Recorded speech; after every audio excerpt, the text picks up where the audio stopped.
In the rolling hills of central Illinois, where prairie grass once whispered secrets to the wind, stands a monument to forgotten evil that the Catholic Church has spent over a century trying to erase from history. Between 1847 and 1862, 17 young priests and seminarians vanished without a trace from Sacred Heart Seminary, the Midwest's most prestigious Catholic institution.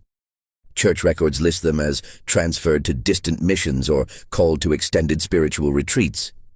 But newly discovered correspondence hidden beneath the seminary's chapel floorboards tells a different story, one of systematic abduction, human trafficking, and murder that reached the highest levels of ecclesiastical authority.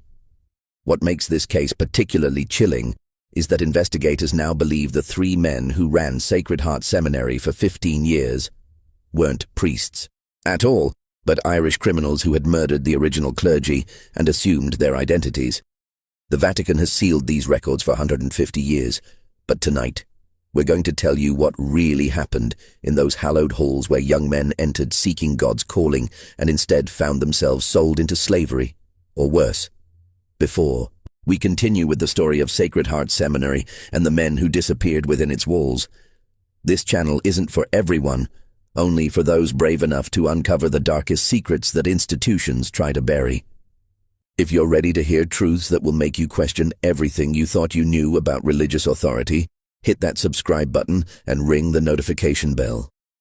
Tell us in the comments what state or city you're listening from, because this story could have happened anywhere in America during those lawless times. Now, let's step back into 1847 and discover how a house of God became a marketplace for human souls. But to understand the full horror of what transpired at Sacred Heart, we must first understand the world that created it and the desperate times that made such evil possible. The year 1847 marked a turning point in American Catholic history that would create the perfect conditions for the horrors at Sacred Heart Seminary. Irish immigrants, fleeing the devastating potato famine that had killed over 1 million people in their homeland, poured into American cities by the hundreds of thousands, bringing with them a fierce devotion to their faith and an equally fierce suspicion from Protestant neighbors who viewed Catholicism as foreign, dangerous, and fundamentally un-American. Anti-Catholic sentiment ran so high that entire cities would erupt in riots at the mere suggestion of Catholic influence. In Philadelphia, nativist mobs had burned down Catholic churches and schools, leaving 13 dead and 50 wounded. In Charlestown, Massachusetts, Protestant crowds had destroyed the Ursuline convent, forcing nuns to flee for their lives through back windows while their sacred buildings burned behind them. Catholic priests were regularly tarred and feathered in broad daylight, and Catholic families lived in constant fear that their neighbors might turn violent at any moment. In this hostile environment, the Catholic Church desperately needed American-born priests who could speak without an accent, understand local customs, and serve as bridges between the immigrant masses and their new homeland. The church hierarchy recognized that foreign-born clergy, no matter how devout or educated, would always be viewed with suspicion by Protestant Americans who controlled local government, law enforcement, and business establishments. Sacred Heart Seminary, established in 1845 on 400 acres of pristine Illinois prairie, 40 miles southwest of Chicago, was designed to be that bridge, a place where young American men could train for the priesthood under the guidance of educated European clergy, creating a new generation of priests who could navigate both worlds successfully. The seminary itself was an architectural marvel for its time, designed by Irish architect Patrick Keeley, who had already gained fame for his Gothic revival churches throughout New England. The main building was a massive 3-story brick structure that rose from the prairie like a cathedral, with soaring windows that reached nearly 20 feet in height, hand-carved wooden pews imported from Bavaria, and a bell tower that could be heard for miles across the flat landscape on clear days. The building cost the astronomical sum of $40,000 to construct, more than most towns in Illinois were worth at the time, funded entirely by donations from wealthy Catholic families in Chicago, Milwaukee, and St. Louis, who saw the seminary as crucial to their faith's survival in America. The donors included Patrick Murphy, who had made his fortune in Great Lakes shipping, Francis O'Brien, who owned the largest brewery in Milwaukee, and Margaret Connolly, widow of a Chicago real estate magnate who contributed $8,000 alone, more money than most families would see in a lifetime. The seminary's library contained over 3,000 volumes, including rare theological texts, classical, literature, and scientific works that represented one of the finest collections of learning west of the Mississippi River. The building featured modern amenities unusual for rural areas: indoor plumbing with water pumped from a deep well, gas, lighting throughout the main floors, and a sophisticated heating system that used a central furnace and ductwork to warm the entire structure during Illinois' brutal winters. Father Superior Edmund Walsh arrived from County Cork in late 1846 to establish the seminary's academic program. A man of imposing stature who stood nearly 6 feet 4 inches tall, with penetrating grey eyes and a silver beard that reached nearly to his chest, Walsh commanded attention wherever he went. He spoke with the cultured accent of Trinity College Dublin and carried letters of recommendation from bishops across Ireland, including a particularly impressive testimonial from the Archbishop of Dublin himself. Walsh claimed to have studied theology at the prestigious Maynooth Seminary, where he had allegedly earned highest honors in moral theology and canon law. His supposed academic credentials included advanced degrees in philosophy, classical languages, and church history, making him one of the most educated priests in the American Midwest.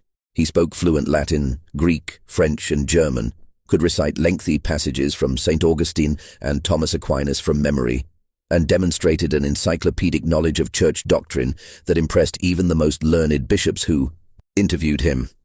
Joining Walsh were Rector Thomas Murphy and Dean Patrick O'Brien, both equally impressive in their supposed qualifications and scholarly achievements.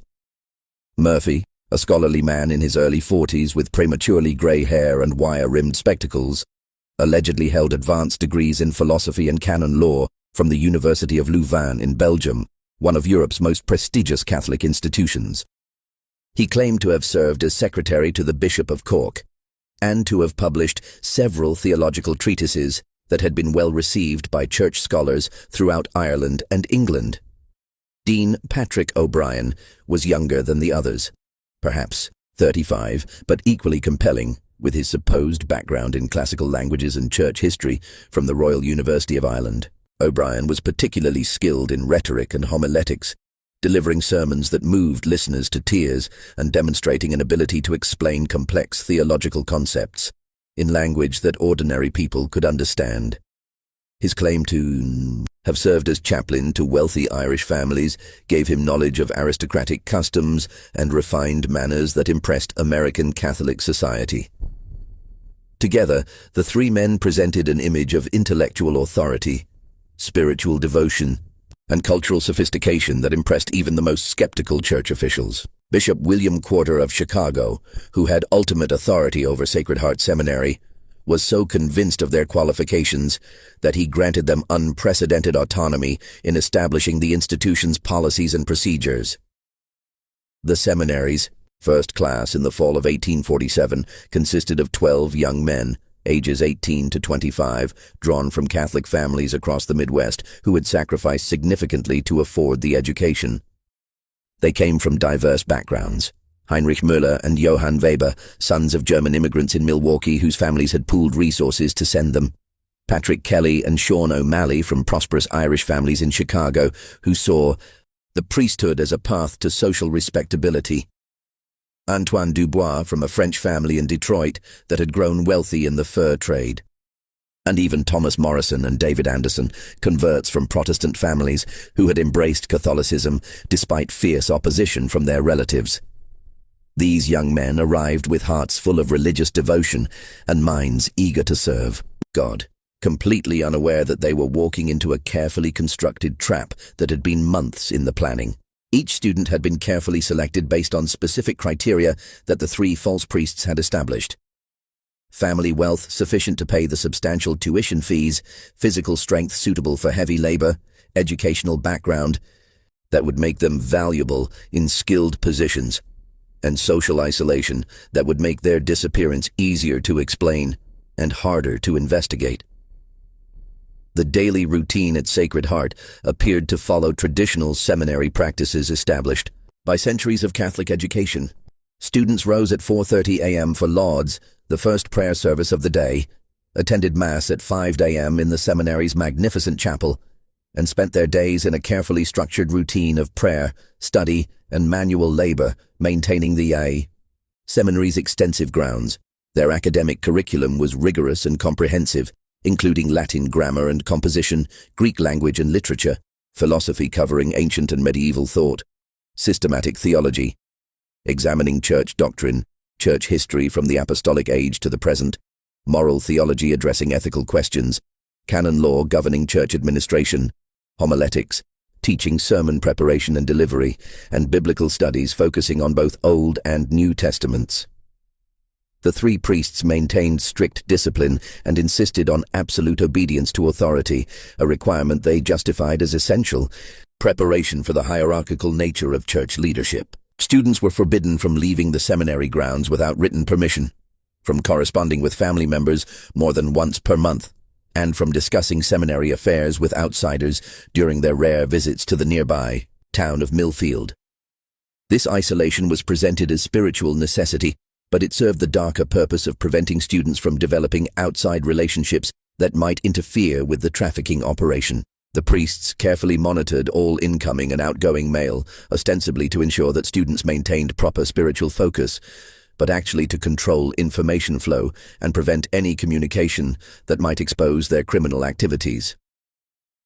The first disappearance occurred on a bitter February morning in 1848, just 5 months after the seminary opened, during one of the worst blizzards in Illinois history. For 3 days, snow had fallen continuously, piling into drifts that reached the second-story windows of the seminary building and making travel impossible on the surrounding roads.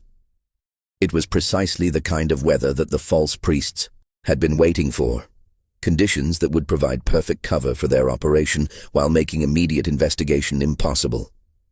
Michael Brennan, a 22-year-old from a prosperous Irish family in Chicago, had shown particular promise in his theological studies and had been selected by Father Walsh to assist with special administrative duties that required access to the seminary's financial records and correspondence files. His family owned 3 successful grocery stores serving Chicago's growing Irish community and had paid the substantial sum of $200 per year for his education, money they had saved for over 5 years, believing they were investing in their son's future as a priest and their own family's standing in the community. Michael had written to his family just days before his disappearance, describing his joy at being selected for advanced responsibilities and his excitement about beginning specialized studies in moral theology. His letter, which would later be found among Walsh's papers, spoke of his deep gratitude for his parents' sacrifice and his determination to serve God and the Irish community with distinction. The letter bore no hint of distress, doubt, or any desire to leave the seminary. On the evening of February 13, 1848, Michael was summoned to Father Walsh's private office after the evening meal. Several students remembered seeing him walk down the corridor toward Walsh's office around 8:30 p.m., carrying a small leather portfolio containing his academic work. The office was located in a remote section of the seminary's administrative wing, separated from the student dormitories by thick stone walls that muffled sound transmission. According to later testimony from students who were questioned about that evening, raised voices could be heard coming from Walsh's office sometime around 9 p.m., though the specific words were indistinguishable. The argument, for that's what it clearly was, continued for nearly an hour, with periods of silence punctuated by shouting that seemed to involve multiple voices. Around 10:15 p.m. the sounds ceased abruptly, and an unsettling quiet settled over the administrative wing. Joseph Kennedy, Michael's roommate and closest friend at the seminary, waited until nearly midnight for Michael to return to their shared dormitory room. When Michael failed to appear by morning prayers at 4:30 a.m., Joseph assumed his friend had been given permission to sleep late due to his administrative duties. It wasn't until Father Walsh announced to the assembled students after morning mass that Joseph learned the official explanation for Michael's absence. Standing at the ornate wooden pulpit that dominated the seminary chapel, Walsh delivered the news with apparent sorrow and concern. "Michael," he explained, had received an urgent call during the night to minister to cholera victims in a remote settlement near the Iowa border. The disease had struck a small Catholic community, and their local priest had died, leaving the faithful without spiritual guidance during their hour of greatest need. Michael, despite his youth and incomplete training, had volunteered for this dangerous mission, demonstrating the kind of selfless courage that marked true priestly calling. Walsh's explanation seemed reasonable on the surface, especially given the genuine cholera outbreaks that periodically devastated frontier communities during the 1840s. Cholera was a terrifying disease that could kill healthy adults within hours, and priests who ministered to victims faced almost certain death themselves. The image of young Michael sacrificing his safety to serve God and the faithful was exactly the kind of heroic narrative that inspired other seminarians and reinforced their own sense of calling. However, Joseph Kennedy noticed troubling details that didn't align with the official story. Most obviously, Michael's heavy winter coat remained hanging in their shared wardrobe, along with his warmest boots and thick woolen gloves, items that would be absolutely essential for travel during an Illinois February, especially to reach a remote settlement in Iowa. The temperature had dropped to 15 degrees below zero the previous night, making survival impossible for anyone traveling without proper winter clothing. Even more disturbing, Michael had mentioned nothing to Joseph about any possible call to ministry, despite the two young men sharing their deepest spiritual thoughts and concerns every evening before sleep.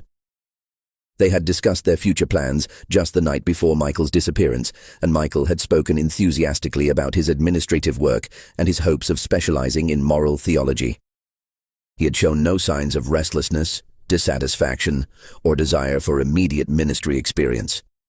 Joseph also noticed that Michael's personal belongings remained exactly as he had left them, including his most treasured possession, a silver rosary that had belonged to his grandmother who had died during the Irish potato famine. Michael had never been seen without this rosary since arriving at the seminary, and Joseph found it inconceivable that his friend would depart for dangerous missionary work without taking this sacred family heirloom.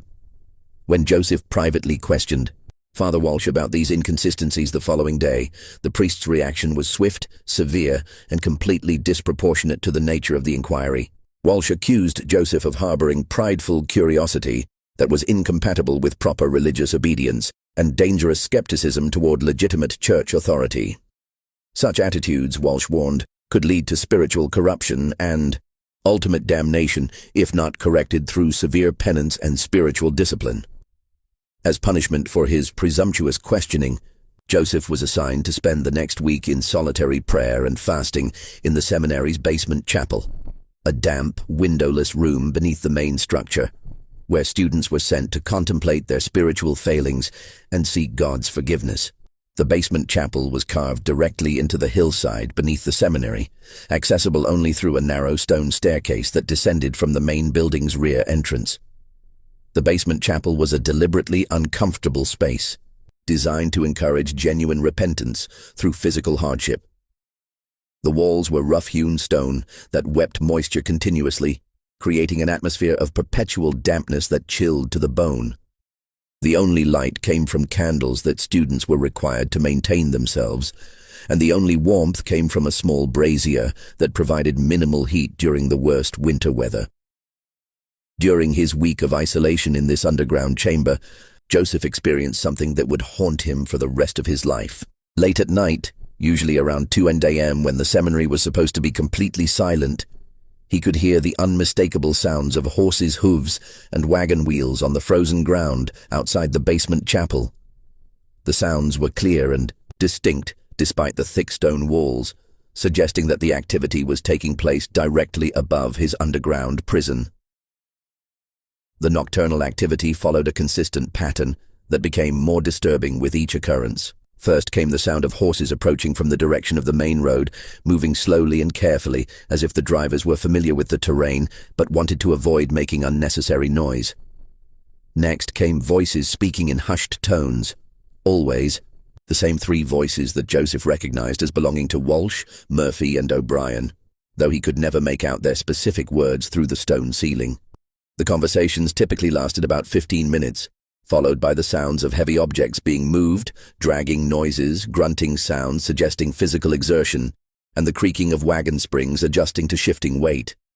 During these periods, Joseph could see lantern light flickering through the basement chapel's single dirt-encrusted window, casting moving shadows on the stone walls that suggested multiple figures working in coordination.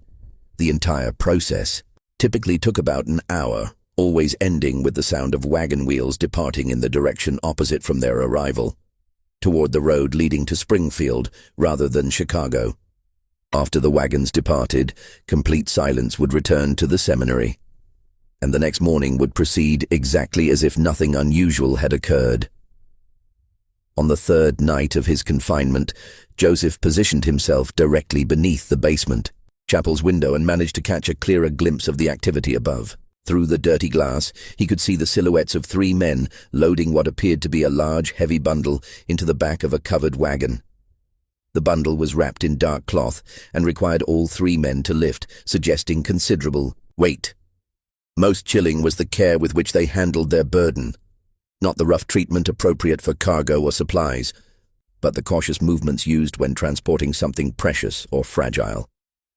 The second disappearance came just 6 weeks after Michael Brennan's vanishing, and this time the pattern became impossible for observant students to ignore. Thomas Gallagher, the 20-year-old son of a German immigrant family from Milwaukee, was universally regarded by his fellow students as the gentlest, most devout member of their class. He spent extra hours in private prayer, helped struggling classmates with their Latin translations, and had never been known to raise his voice or express anger about anything. Thomas came from a family that embodied the American dream through hard work and sacrifice. His father, Klaus Gallagher, originally Klaus Müller before anglicizing his name upon arrival in America, had started as a day laborer in Milwaukee's growing brewery industry and had worked his way up to become foreman of one of the city's largest operations. His mother, Anna, took in sewing and laundry to supplement the family income, working 16-hour days to help save money for Thomas's seminary education.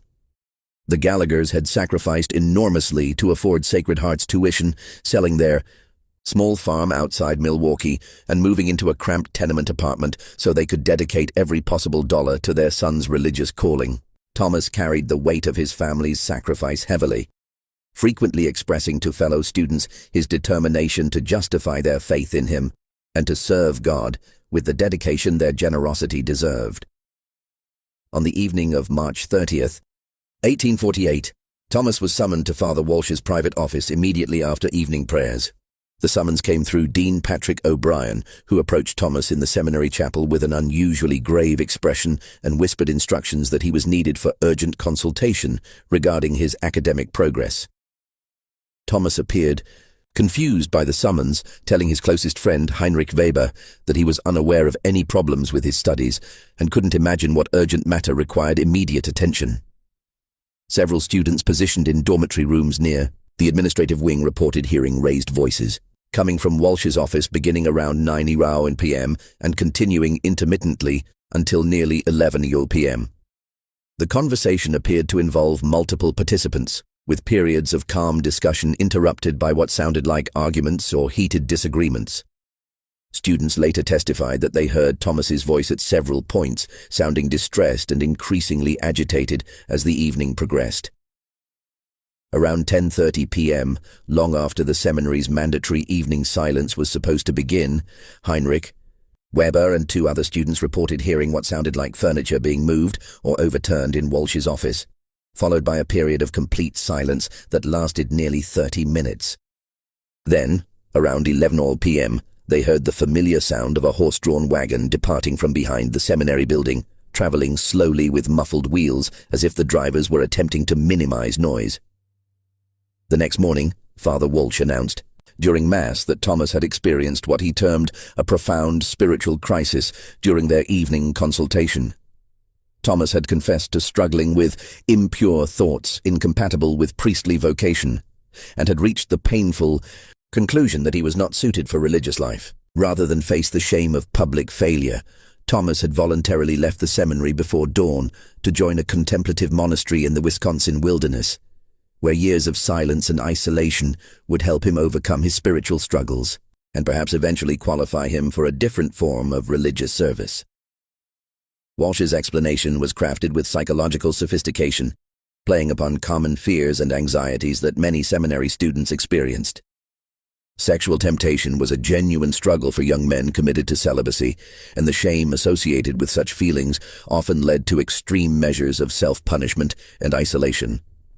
The idea of a troubled student seeking redemption through monastic retreat was entirely plausible and consistent with traditional Catholic approaches to spiritual crisis. However, as with Michael Brennan's disappearance, troubling details emerged for those who looked closely at the official explanation. Thomas had left behind his most precious possession, a rosary hand-carved by his dying mother, which he had never been seen without since arriving at the seminary 8 months earlier. The rosary was found carefully placed on his dormitory desk, suggesting deliberate placement rather than forgotten abandonment. Even more suspicious, Thomas had departed so suddenly that he hadn't collected the $50 in personal funds that his family had provided for incidental expenses, money that remained locked in Father Walsh's office safe. For a family that had sacrificed so much to afford seminary tuition, abandoning $50 represented a financial loss that would have significant impact on their daily survival. Most disturbing of all was a letter Thomas had been writing to his younger sister Maria, which remained unfinished on his desk. The letter stopped mid-sentence in a description of his joy at serving God and his excitement about beginning advanced theological studies in the coming term. The final line read, "I wake each morning grateful to God for guiding me to this holy place, where I grow closer to Him each day, and I cannot imagine any life more blessed than the one He has." The sentence ended abruptly, as if Thomas had been interrupted while writing. Heinrich Weber, Thomas's closest friend at the seminary, found the incomplete letter particularly disturbing because Thomas had shared the contents with him the evening before his disappearance. Thomas had been enthusiastic about describing to Maria his progress in theological studies and his growing confidence in his calling to priesthood. He had planned to finish the letter the following day and had specifically mentioned wanting to tell Maria about a particularly inspiring lecture Father Walsh had delivered on moral theology. Word of the disappearances began to spread among the remaining students, though always in whispers and never in the presence of the 3 priests. The student body of originally 12 had now lost 2 members in just 6 weeks, and the official explanations, while individually plausible, began to seem suspicious when considered together.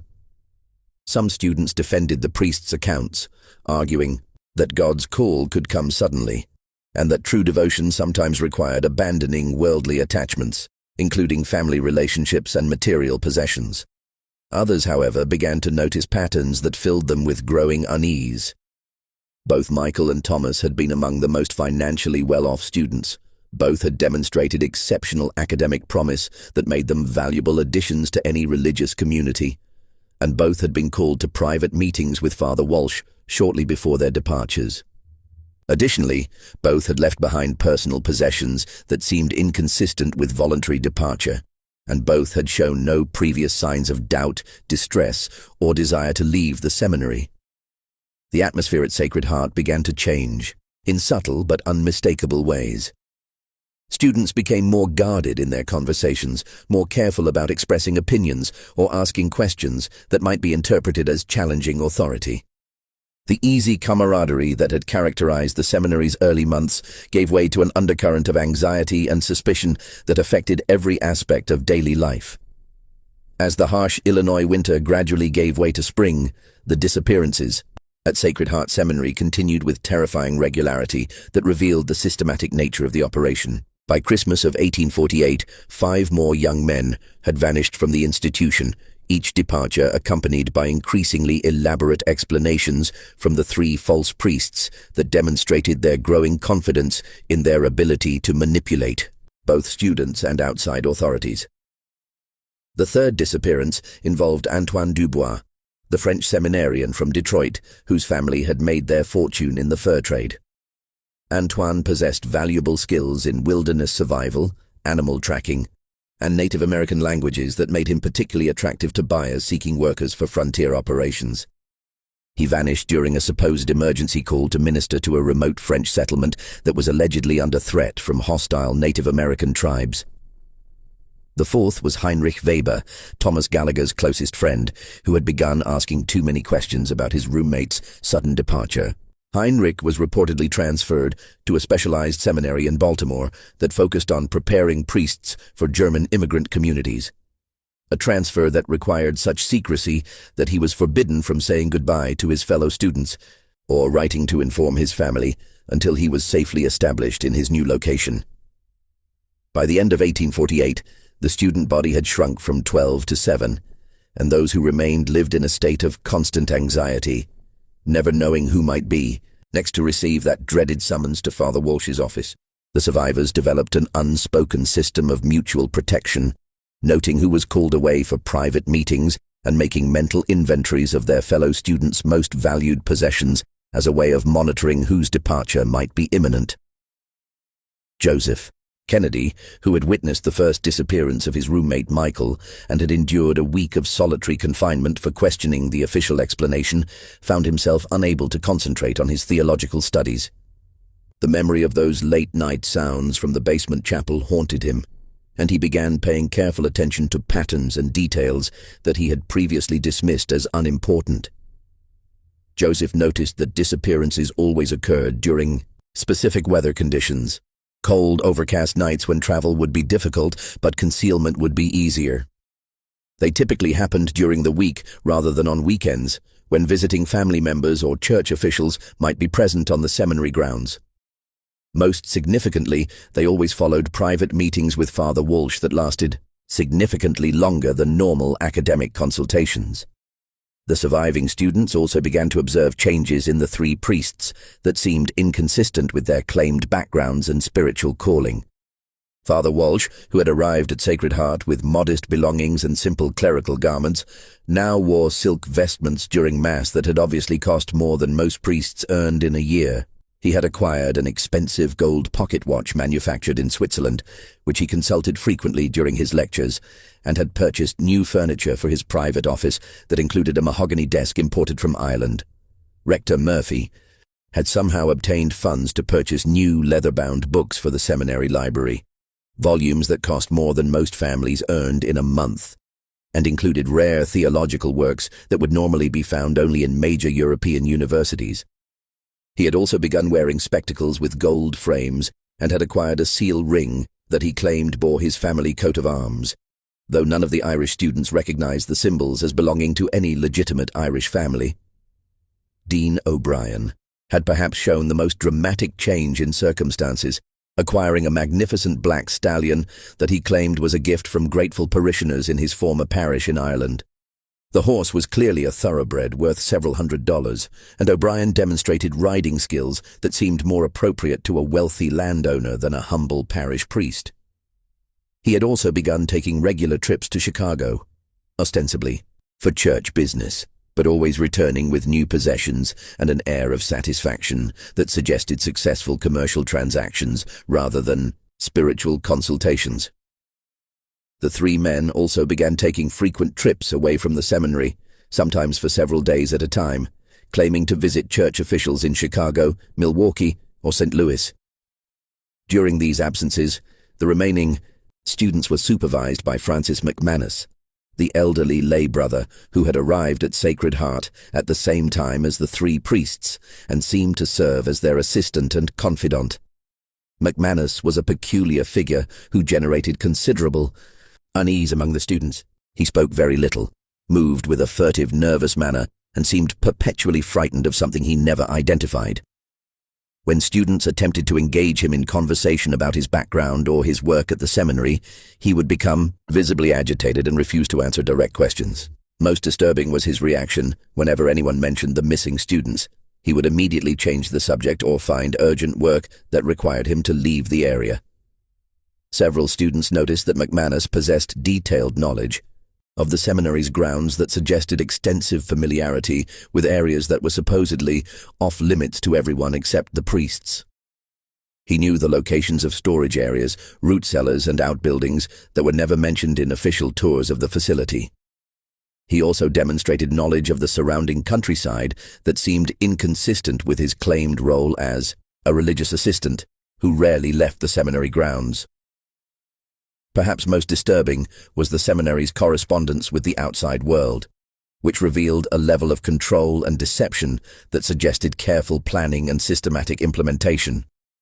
Family members who wrote to inquire about their sons received responses on official Sacred Heart letterhead, but the handwriting was always that of Father Walsh, never the students themselves. The letters followed consistent patterns that seemed designed to discourage further inquiry while providing plausible explanations for reduced communication.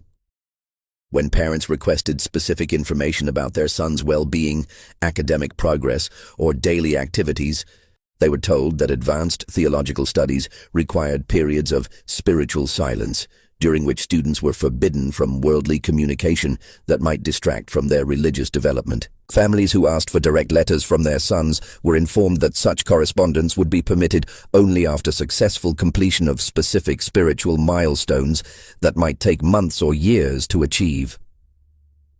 The local community in the nearby town of Millfield, population barely 300, began to whisper about strange occurrences near the seminary that seemed inconsistent with the quiet, contemplative atmosphere appropriate to a religious institution. Farmers reported seeing covered wagons traveling at odd hours along the rarely used road that connected Sacred Heart to the main highway toward Chicago, always moving slowly and carefully as if attempting to avoid detection.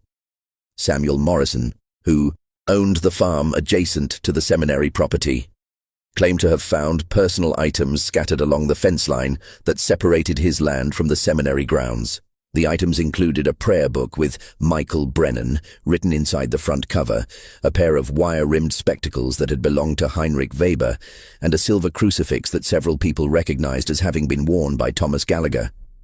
When Morrison attempted to return these items to the seminary, Father Walsh claimed they had been deliberately discarded by students who were learning to abandon worldly attachments as part of their spiritual development.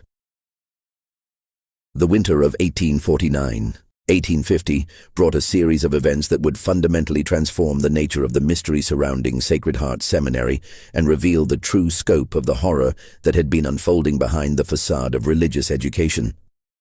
The seminary's isolation during Illinois' brutal winter months created perfect conditions for the criminals to accelerate their operations while making detection or escape virtually impossible for their victims. James O'Malley, a seminary student from Detroit whose father was a prosperous merchant with extensive connections throughout the Great Lakes region, had grown increasingly suspicious of the priest's explanations for his missing classmates. Unlike the other students, who came primarily from working-class immigrant families with limited resources and political influence, James had connections to influential Catholics in multiple cities, including his uncle, Father Patrick O'Malley, who served as secretary to the Bishop of Detroit and corresponded regularly with church officials throughout the Midwest. James possessed advantages that made him particularly dangerous to the trafficking operation.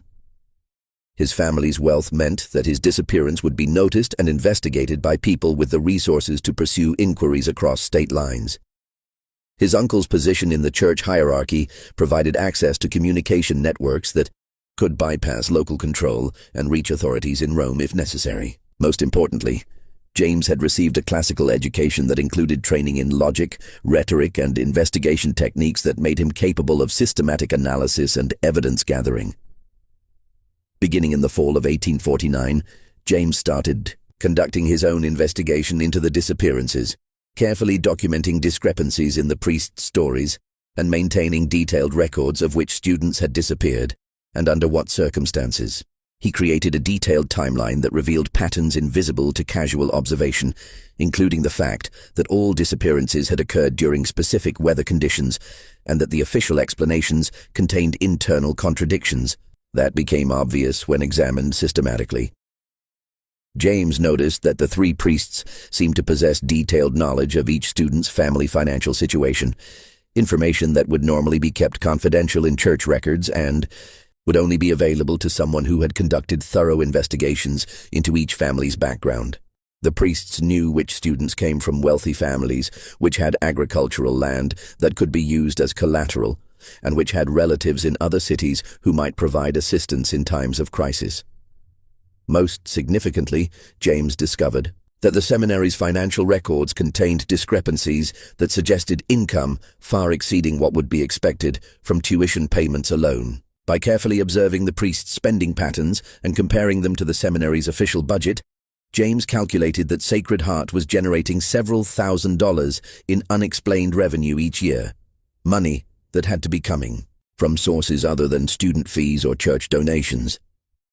The breakthrough in James's investigation came in December 1849, when he discovered a cache of letters hidden beneath loose floorboards in the seminary's library, concealed in a space that appeared to have been deliberately constructed to hide documents from casual inspection. The hiding place was sophisticated, involving a section of flooring that could be removed only by manipulating specific boards in a precise sequence, suggesting that it had been designed by someone with detailed knowledge of carpentry and security techniques.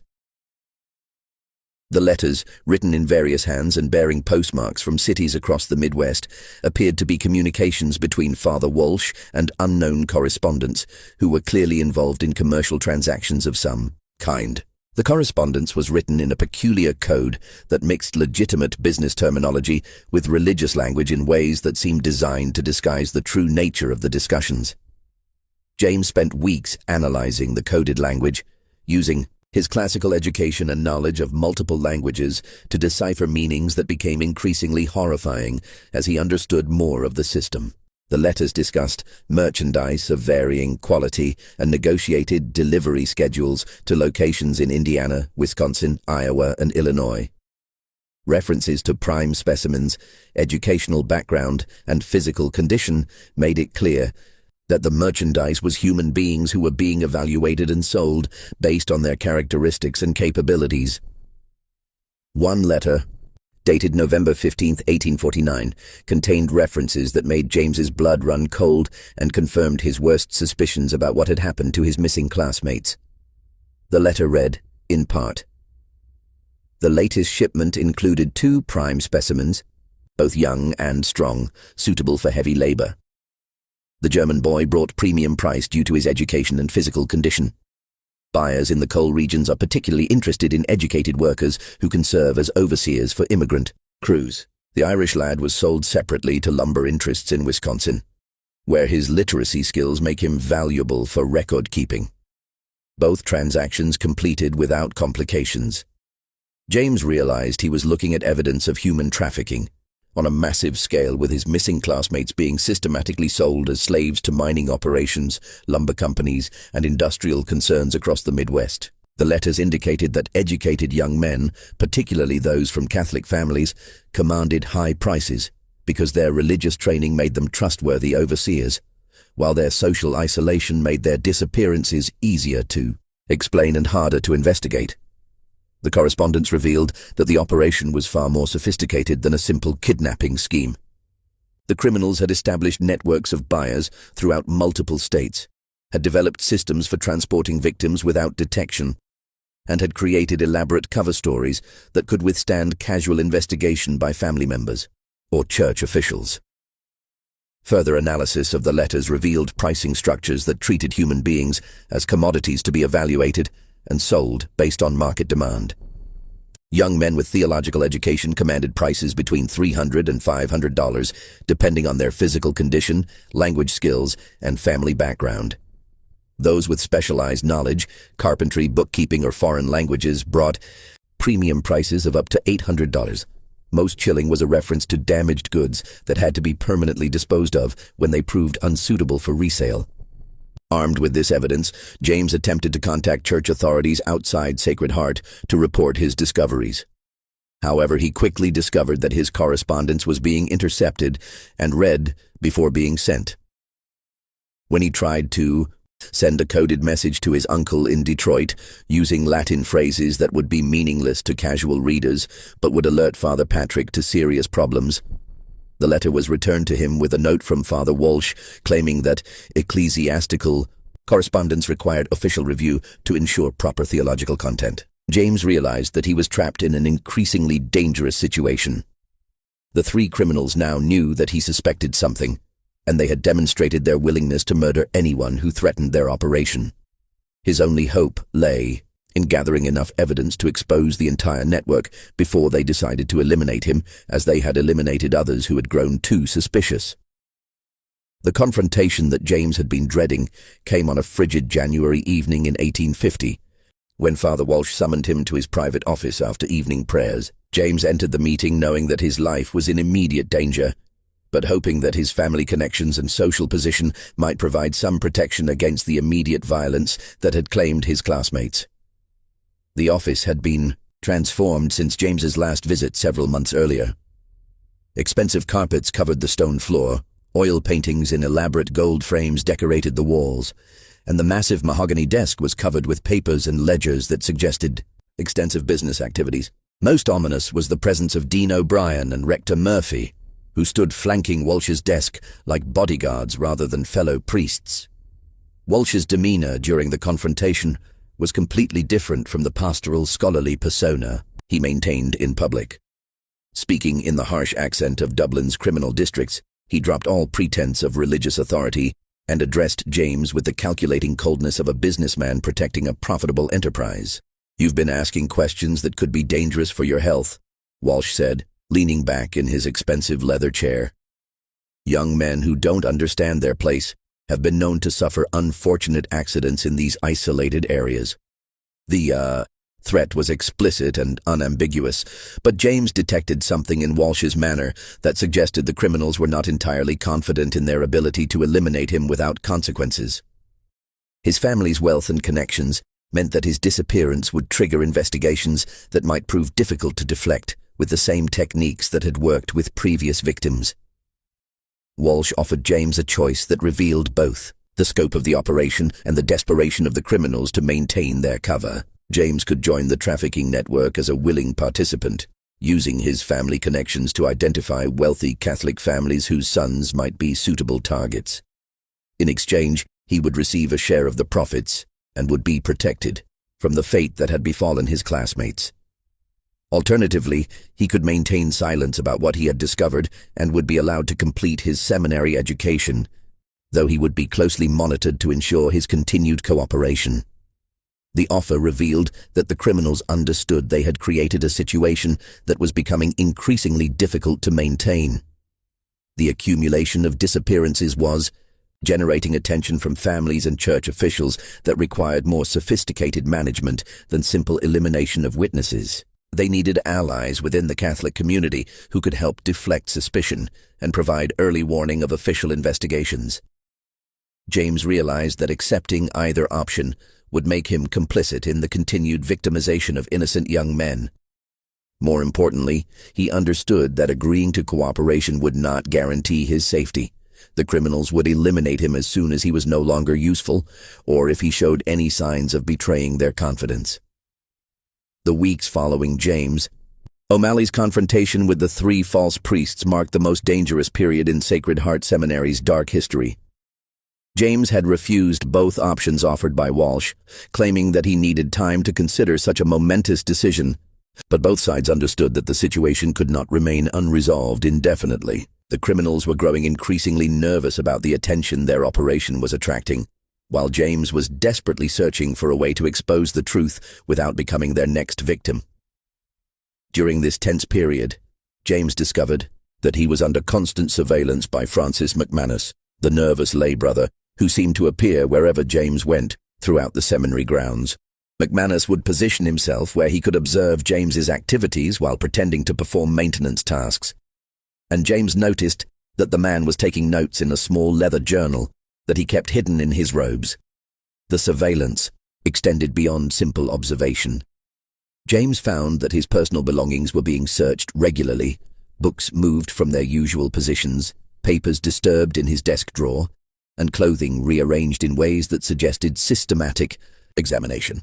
Most alarming was the discovery that someone had been entering his dormitory room during the night, as evidenced by footprints in the dust near his bed and the faint smell of tobacco smoke that lingered in the air each morning.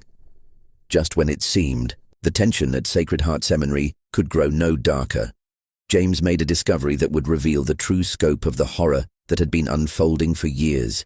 If you're feeling your heart race as this tale of institutional evil unfolds, you're not alone.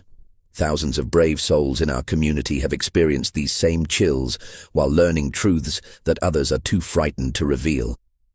Hameti, that like button, if this investigation is keeping you on the edge of your seat.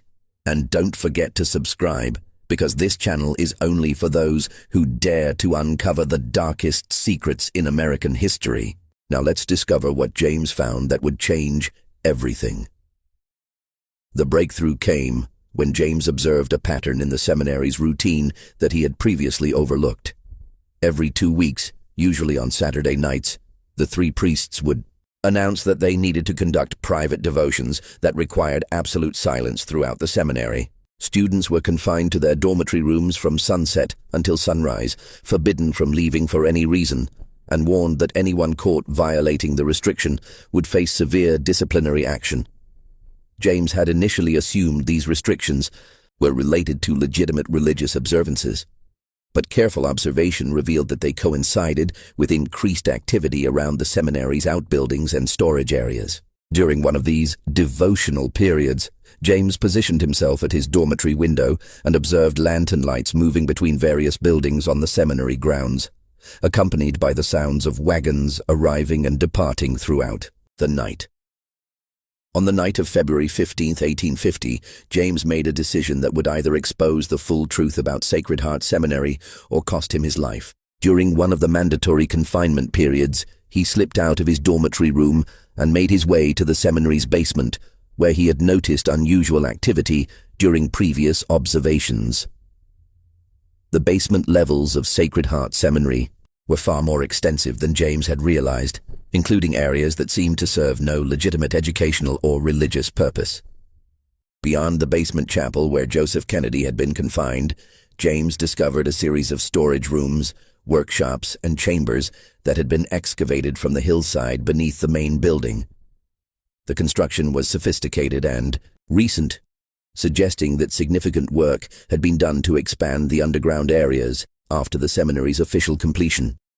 In one of these hidden chambers, James made a discovery that confirmed his worst fears and revealed that the horror at Sacred Heart was even more extensive than he had imagined. The room contained detailed records of the trafficking operation, including ledgers that documented every transaction, correspondence with buyers throughout the Midwest, and maps showing transportation routes used to move victims to their final destinations.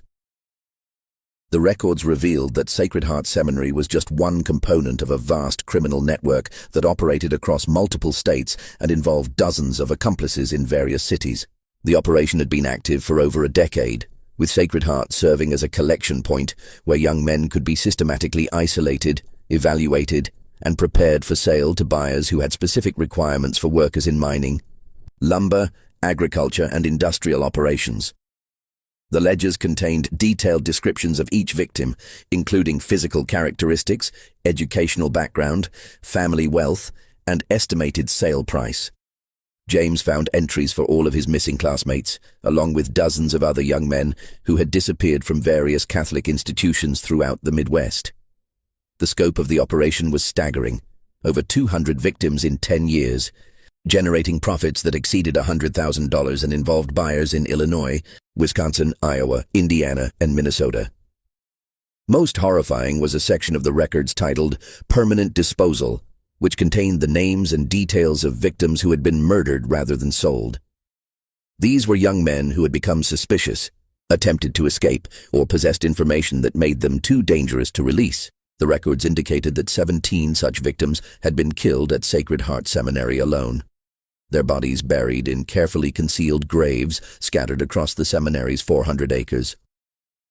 As James studied these documents by candlelight in the underground chamber, he heard footsteps approaching from the corridor outside. Someone was descending into the basement levels, moving slowly and carefully, as if attempting to avoid detection. James quickly extinguished his candle and concealed himself behind a stack of wooden crates, hoping that whoever was approaching would pass by without entering the record room. The footsteps stopped directly outside the chamber where James was hiding. Through a crack between the crates, he could see Father Walsh holding a lantern and peering into the room with an expression of suspicious concern. Walsh entered the chamber and began examining the area where James had been reading the records, clearly searching for signs that someone had disturbed the carefully organized documents. For several terrifying minutes, Walsh conducted a methodical search of the room while James remained motionless behind the crates, barely daring to breathe. The false priest's lantern cast dancing shadows on the stone walls as he checked locks, examined papers, and looked for any evidence of unauthorized intrusion.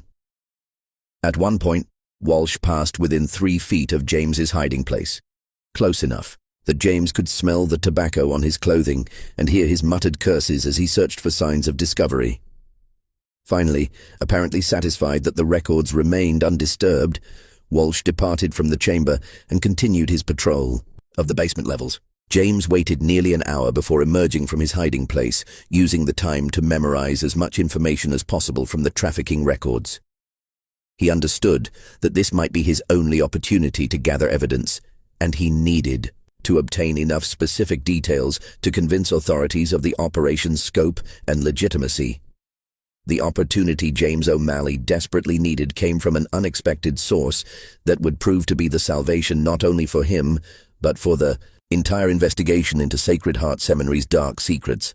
In March 1850, Bishop Giovanni Montini arrived from Rome to conduct an apostolic visitation of Catholic institutions throughout the American Midwest, a comprehensive inspection that had been ordered by Pope Pius IX in response to concerning reports about irregular practices at several American seminaries and colleges.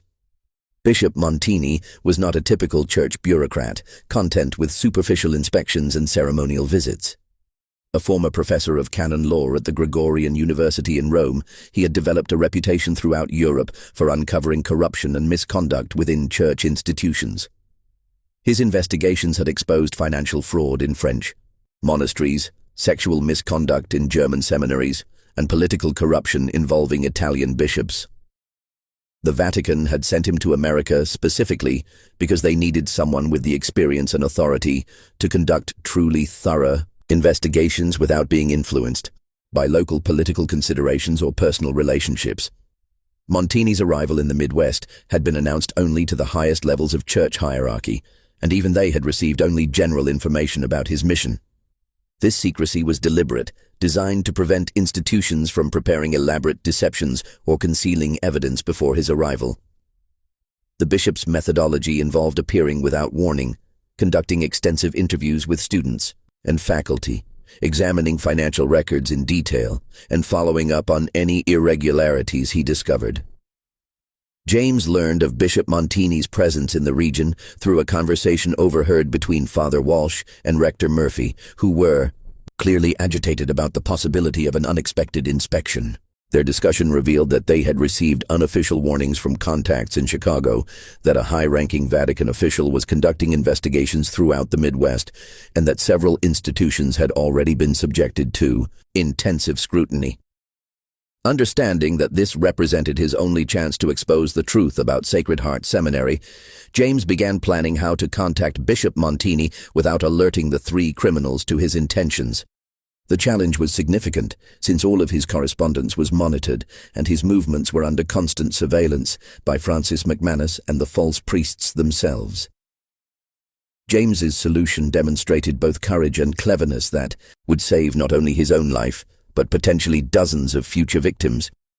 He volunteered to assist with preparations for the bishop's potential visit to Sacred Heart, offering to help clean and organize areas of the seminary that visitors might inspect. This gave him legitimate reasons to move throughout the buildings and grounds while gathering additional evidence of the trafficking operation. More importantly, James used his access to the seminary's correspondence to discover that Bishop Montini was staying at the residence of Bishop William Quarter in Chicago while conducting his investigations. James crafted a letter that appeared to be a routine request for spiritual guidance, but which contained coded references that would alert an educated church official to serious problems requiring immediate investigation. The letter, written in Latin with specific theological terminology that demonstrated genuine seminary education, requested a private meeting to discuss urgent spiritual concerns regarding the proper interpretation of church authority and the moral obligations of seminary students when confronted with apparent violations of canon law. To a casual reader, The letter appeared to be a routine request from a devout student seeking guidance on theological questions. To someone with Bishop Montini's education and experience, however, the language clearly indicated that the writer had discovered serious misconduct that required investigation by church authorities. James managed to send the letter through a complicated process that involved bribing a local farmer to mail it from the town of Springfield, 40 miles away, using money he had saved from his personal allowance. The farmer, Samuel Morrison, was the same man who had found personal belongings scattered along the fence line between his property and the seminary grounds, and he had grown increasingly suspicious about activities at Sacred Heart. Bishop Montini's response came within a week, arriving through unofficial channels that demonstrated his understanding of the sensitive nature of James's communication. Rather than sending a formal reply through church mail systems, the bishop arranged for James to meet him at a small church in Millfield during what appeared to be a routine pastoral visit to rural communities in the area. The meeting took place on March 15, 1850, in the sacristy of St. Patrick's Church in Millfield, a small wooden building that served the area's scattered Catholic families. Bishop Montini was a small, intense man in his 50s, with penetrating dark eyes and an aura of intellectual authority that immediately convinced James that he was speaking to someone capable of understanding and addressing the horrors at Sacred Heart Seminary. Speaking in Latin to ensure privacy and to demonstrate his theological education, James presented his evidence to Bishop Montini in a carefully organized presentation that covered every aspect of the trafficking operation he had discovered. He showed the bishop copies of letters he had transcribed from the hidden cache, provided detailed timelines of the disappearances, and explained the financial discrepancies that indicated income far exceeding legitimate seminary operations. Most importantly, James provided Bishop Montini with specific information that could be verified independently, including the names and supposed locations of missing students, the locations of suspected burial sites on the seminary grounds, and details about the false identities assumed by Walsh, Murphy, and O'Brien. He also shared his observations about the priests' suspicious behavior, their unexplained wealth, and the surveillance and intimidation tactics they used to control students and prevent outside communication. Bishop Montini listened to James's account with growing horror and alarm, taking detailed notes and asking specific questions that demonstrated both his understanding of the gravity of the situation and his knowledge of proper investigative procedures. As someone who had studied in Ireland and knew the actual credentials required for priests serving in American missions, he immediately recognized inconsistencies in the backgrounds claimed by the three false priests. More significantly, Bishop Montini had access to Vatican records that could verify whether Walsh, Murphy, and O'Brien had ever been legitimately ordained as Catholic priests. His immediate response was to send encrypted telegraph messages to Rome requesting complete background checks on all three men, using the Vatican's extensive records of ordinations, assignments, and transfers throughout the Catholic world. The bishop's investigation moved with the efficiency and authority that only comes from the highest levels of church hierarchy. Within 48 hours, he had received responses from Rome confirming that no priests named Edmund Walsh, Thomas Murphy, or Patrick O'Brien had been assigned to American missions from the Irish dioceses claimed by the three men. Telegraph communications with church officials in Ireland revealed that while priests with those names had existed, they had departed Ireland in 1846 but had never arrived at their intended destination in America. Further investigation revealed even more disturbing information. The real Father Edmund Walsh, Rector Thomas Murphy, and Dean Patrick O'Brien had been travelling together aboard the merchant ship Brigid's Hope when it had been attacked by pirates off the coast of Newfoundland in August 1846. While the ship itself had eventually reached port in Boston, several passengers, including the three priests, had been reported missing and presumed dead. Church officials had assumed that the priests had been killed during the pirate attack, and replacement clergy had been assigned to their intended positions in America. Armed with this evidence, Bishop Montini organized a coordinated investigation that would expose the full scope of the Sacred Heart Seminary operation and bring justice for the 17 young men who had disappeared. The investigation involved church officials from multiple dioceses, federal marshals with authority to pursue crimes across state lines, and local law enforcement officials who had been carefully selected for their integrity and competence. The operation to arrest the three criminals was planned with military precision to prevent their escape and to preserve evidence that might be destroyed if they received warning of the approaching investigation. On the morning of March 20th, 1850, a force of 12 armed men surrounded Sacred Heart Seminary before dawn, positioning themselves at all possible escape routes and communication points. The confrontation was swift but dramatic, revealing the true nature of the men who had masqueraded as priests for over 3 years. Walsh attempted to maintain his clerical identity even as federal marshals placed him in chains, claiming that the charges were the result of anti-Catholic persecution by Protestant authorities who wanted to destroy the seminary.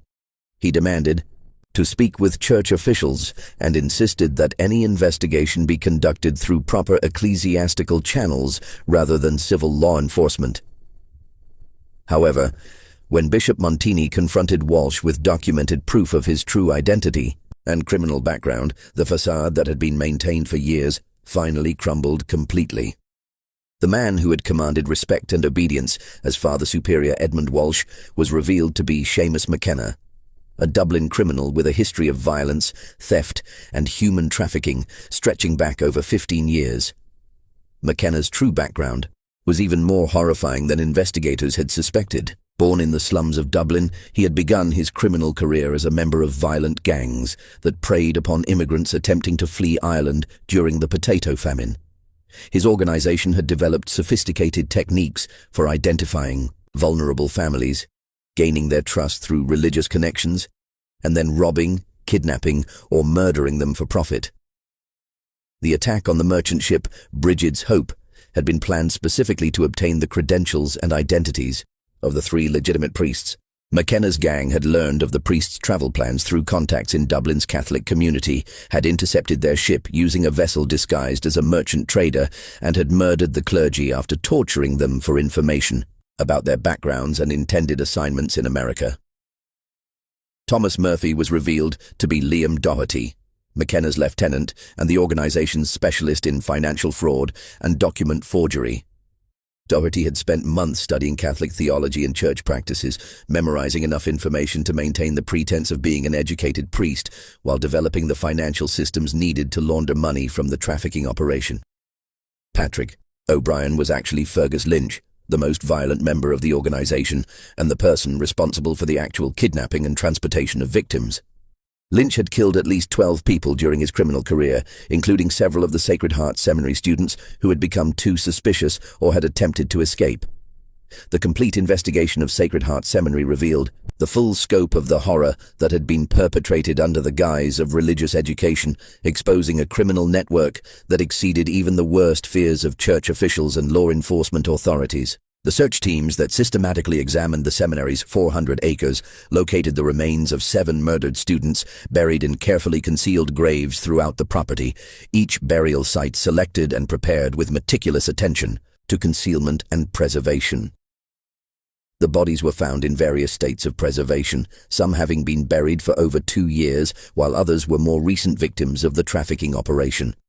Each victim had been killed by blunt force, trauma to the head, suggesting that they had been murdered quickly and efficiently when they became threats to the operation's security. The careful placement of the bodies and the sophistication of the burial sites indicated that the criminals had extensive experience in disposing of murder victims. The trafficking network uncovered at Sacred Heart proved to be far more extensive than even James O'Malley had suspected during his investigation. Documents found hidden throughout the seminary revealed connections to similar operations at Catholic institutions in Indiana, Wisconsin, Iowa, and Minnesota, suggesting that dozens of additional victims might have suffered similar fates across the Midwest over the past decade. Federal marshals working with church officials identified buyers throughout 5 states who had purchased trafficked victims for use in coal mines, lumber operations, agricultural enterprises, and industrial facilities. The investigation revealed that the network had generated profits exceeding $100,000 during its years of operation, an astronomical sum for the 1850s that represented more wealth than most American communities would accumulate in a decade. The 3 criminals were transported to Springfield, Illinois, for trial, where they faced charges of murder, kidnapping, human trafficking, fraud, and conspiracy. The trial drew national attention as one of the first major prosecutions of organized human trafficking in American history. Newspapers throughout the country covered the proceedings, which revealed the shocking details of how religious institutions could be infiltrated and exploited by criminal organizations. The evidence presented during the trial was overwhelming and undeniable. Prosecutors presented the detailed records McKenna had kept of every transaction, correspondence with buyers throughout the Midwest, financial ledgers showing the profits from trafficking operations, and testimony from James O'Malley and other survivors who had witnessed the systematic disappearance of their classmates. Perhaps most damaging was the testimony of Samuel Morrison, the farmer whose property adjoined the seminary grounds. Morrison described finding personal belongings scattered along the fence line between his land and Sacred Heart, observing suspicious nighttime activity involving wagons and lanterns, and discovering disturbed earth in areas that later proved to be burial sites for murdered victims. The 3 criminals were convicted on all charges and sentenced to death by hanging, a punishment that was carried out on August 15, 1851, before a crowd of over 5,000 people. The executions drew spectators from across Illinois and neighboring states, including families of the victims, church officials, and anti-Catholic activists who saw the scandal as confirmation of their suspicions about Catholic institutions.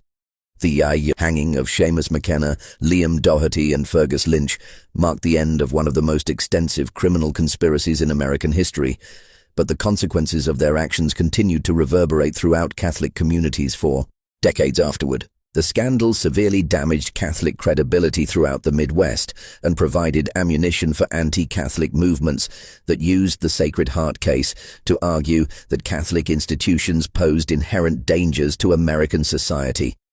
Of the 10 students who had been sold as slaves rather than murdered, 6 were eventually located and freed through the extensive efforts of church officials and federal authorities working across multiple states. The rescued young men bore both physical and psychological scars from their months or years of forced labor in mines, lumber camps, and industrial facilities where they had been treated as property rather than human beings. The recovery process for the survivors was long and difficult, requiring extensive medical treatment for injuries sustained during their captivity and psychological counseling to help them process the trauma of their experiences. Several of the rescued victims required months of rehabilitation before they could resume normal lives, and some never fully recovered from the physical and emotional damage inflicted during their enslavement. Tragically, 4 of the trafficked students were never found, despite extensive searches throughout mining and lumber operations across multiple states.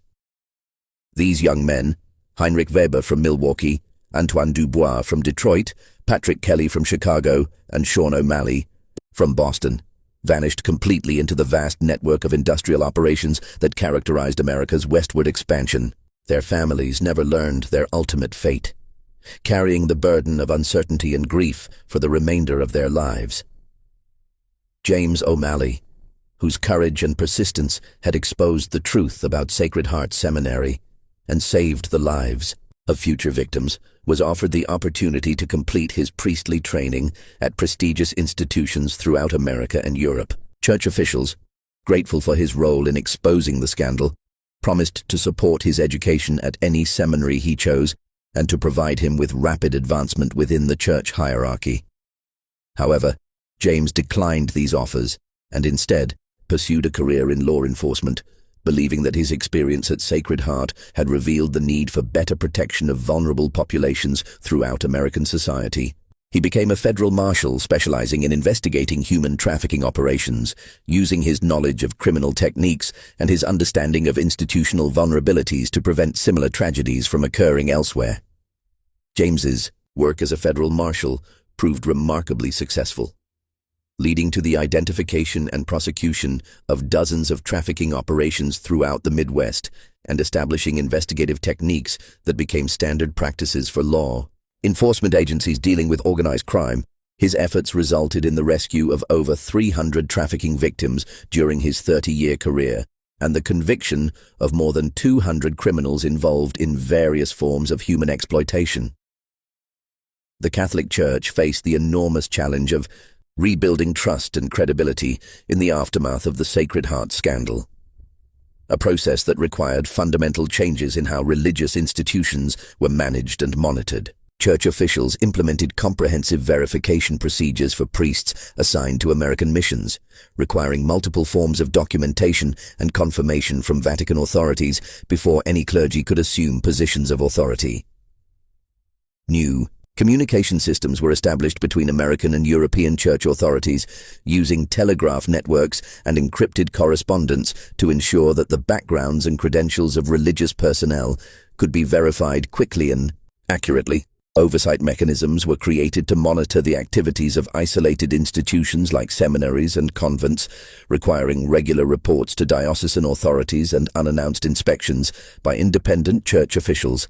Sacred Heart Seminary itself was permanently closed within weeks of the criminal's arrest, its buildings sealed and the property placed under church control while investigations continued. The magnificent Gothic revival structure that had cost $40,000 to construct was eventually demolished, and the land was sold to local farmers who wanted nothing to do with the property's horrific history. For decades afterward, locals reported strange occurrences near the former seminary site that kept most people away from the area, especially after dark.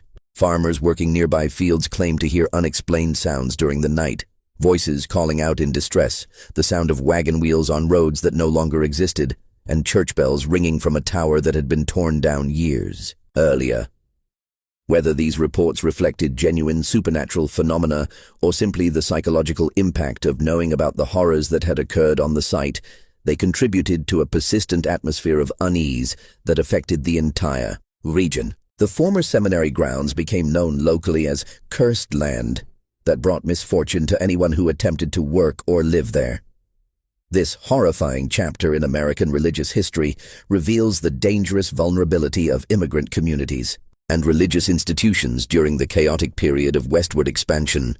When communication was slow, verification was difficult, and isolated communities could be exploited by criminals with sufficient cunning and ruthlessness. The Sacred Heart Seminary case stands as a stark reminder that evil can flourish anywhere when good people fail to ask difficult questions or challenge authority figures who demand blind obedience. The story also demonstrates the crucial importance of institutional oversight and transparency in preventing the abuse of vulnerable populations. The criminals' success depended entirely on their ability to operate in isolation, without external scrutiny or independent verification of their activities. Once Bishop Montini applied proper investigative techniques and Vatican resources to examine their claims, their deception was exposed within days. Perhaps most importantly, the Sacred Heart Seminary case shows how individual courage and persistence can triumph over institutional evil, even when the odds seem overwhelming.